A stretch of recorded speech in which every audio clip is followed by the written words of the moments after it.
الحمد لله رب العالمين الصلاة والسلام على خاتم النبيين وعلى آله وصحبه أجمعين أما بعد فأعوذ بالله من الشيطان الرجيم بسم الله الرحمن الرحيم قال الله تعالى في سورة النساء يا أيها الذين آمنوا كونوا قوامين بالقسط شهداء لله ولو على أنفسكم أو الوالدين والأقربين إن يكن غنيا أو فقيرا فالله أولى بهما فلا تتبعوا الهوى أن تعدلوا وإن تلووا أو تعرضوا فإن الله كان بما تعملون خبيرا۔ ترجمہ: اے ایمان والو، انصاف پر قائم رہو اور خدا کے لیے سچی گواہی دو، خواہ اس میں تمہارا یا تمہارے ماں باپ اور رشتہ داروں کا نقصان ہی ہو۔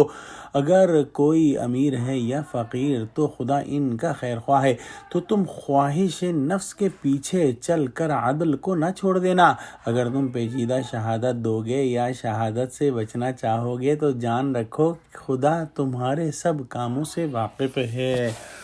اسباب نقول میں درج ہے کہ دو شخص ایک دفعہ حضور صلی اللہ علیہ وسلم کی خدمت میں اپنا مقدمہ لے کر آئے۔ ان میں ایک غنی تھا اور ایک فقیر تھا۔ آپ کا رجحان فقیر کی طرف ہوا کیونکہ خیال مبارک میں آیا کہ فقیر غنی پر کیا ظلم کرے گا۔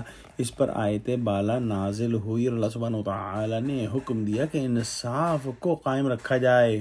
یہ قرآن کی عظیم ترین آیات میں سے۔ اللہ سبحانہ وتعالی زمین پر عدل قائم کرنا چاہتا ہے، اس لیے وہ اپنے دین کا غلبہ چاہتا ہے، اور اس عظیم کام کے لیے اس کے کارندے اور سپاہی اہل ایمان ہی ہیں۔ انہی کے ذریعے اللہ سبحانہ وتعالی اس دنیا میں عدل قائم کرے گا، لیکن اہل ایمان کو اس عظیم مقصد کے لیے کوشش کرنی ہوگی، جانوں کا نذرانہ پیش کرنا ہوگا، ایثار کرنا ہوگا، قربانیاں دینی ہوں گی، تب کہیں جا کر دین غالب ہوگا۔ اللہ سبحانہ وتعالیٰ کے یہاں یہ بہت ہی اہم معاملہ ہے۔ معاشرے میں عدل و قسط کے قیام کی اہمیت کا اندازہ سے لگائیں کہ اس کے لیے جد و جہد کرنے والوں کو اللہ کے گواہ کہا گیا ہے۔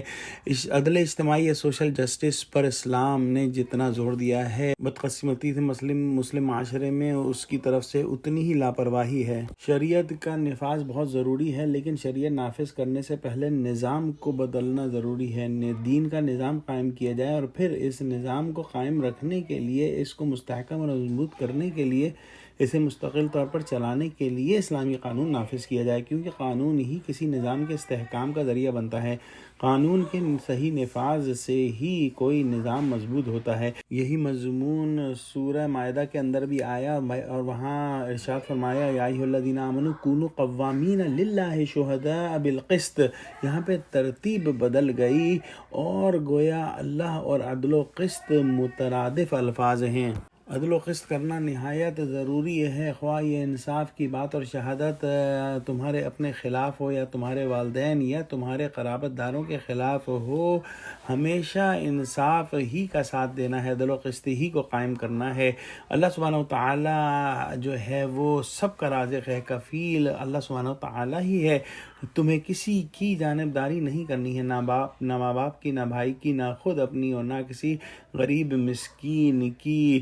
معاملہ خواہ مالدار کا ہو یا غریب کا، تمہیں اس کی جانبداری نہیں کرنی۔ یہ حکم ہمیں واضح طور پر ہمارا فرض یاد دلاتا ہے کہ ہم سب اللہ کے گواہ بن کر کھڑے ہو جائیں، حق بات جو اللہ سبحانہ وتعالیٰ کی طرف سے اس کے علم بردار بن کر کھڑے ہو جائیں، اور اس حق کو قائم کرنے کے لیے تن من دھن کی قربانی دینے کے لیے اپنی کمر کس لیں۔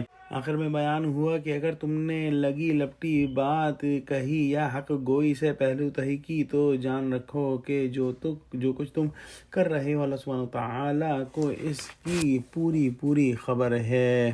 جو لوگ حق بات کہنے والی صورتحال کا سامنا کرنے سے کنی کتراتے ہیں، ان کو یہ سمجھ لینا چاہیے کہ یہ صحیح نہیں۔ یہ یاد رکھنا چاہیے کہ ایسی کسی کوشش سے انسانوں کو تو دھوکہ دیا جا سکتا ہے، اللہ سبحانہ وتعالیٰ کو دھوکہ نہیں دیا جا سکتا۔ اللہ سبحانہ وتعالیٰ تمہاری ہر سوچ، ہر نیت اور ہر حرکت سے باخبر ہے۔ دعا کرتے ہیں کہ اللہ ہم کو قرآن کا فہم عطا فرما اور ہم کو عدل و قسط پر قائم کر دے۔ آمین۔ وآخر دعوانا الحمد للہ رب العالمین۔ السلام علیکم ورحمۃ اللہ وبرکاتہ۔